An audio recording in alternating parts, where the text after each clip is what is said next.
Now that we've completed the installation of our French door, let's look at some additional steps to complete the job.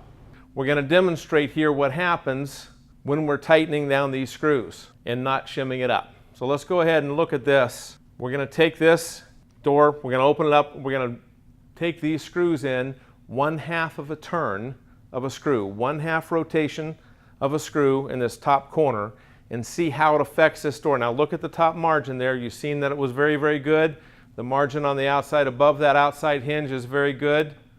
And now we're going to take that screw 1/2 rotation and move that hinge over a bit. Now just moving that 1/2 rotation, can you see how much more we've picked up in that top margin?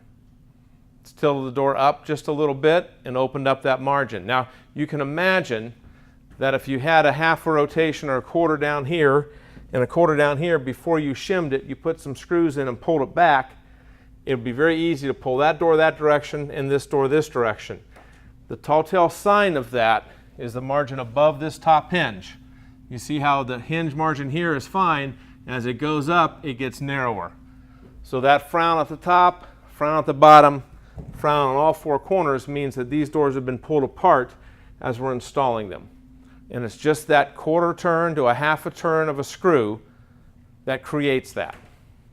So shimming them up, shimming them in, and making sure that margin's right in the center is critical. Very important aspect of finishing this project is the interaction with the customer. We need to make sure they understand how to use this astragal. And using the astragal comes pretty simply. It has to engage in the bottom bolt. This door has to be flush with the surface of the threshold on the inside here. But that's not something that just happens, it's something the customer has to do. So as you're showing the customer, bring the door open, bring it shut, and allow them to bring it and make sure the pin on the bottom is going into the hole so it's secured very well. Now, if it's on the inside, it's not going to float to this side and float into the hole. But once you get this bottom piece in and you make sure it's secure, then if you need to, bring the top in and latch it. If it does not fit in the hole properly, the customer can be fooled and you're going to get an air infiltration call because this bolt's going to go to the outside slightly. Since this is all spring loaded, you can still throw this. So now we've thrown this bolt, but it's not in the hole. What happens is the customer then comes and shuts the door and watch this door jump to the outside. So now this is no longer in line with this. The weather stripping is away from the active door. There's a hole in the bottom. You're going to get air infiltration. That pin is now latched on the outside of that threshold cap. And that causes air infiltration, and they don't even know it's happened.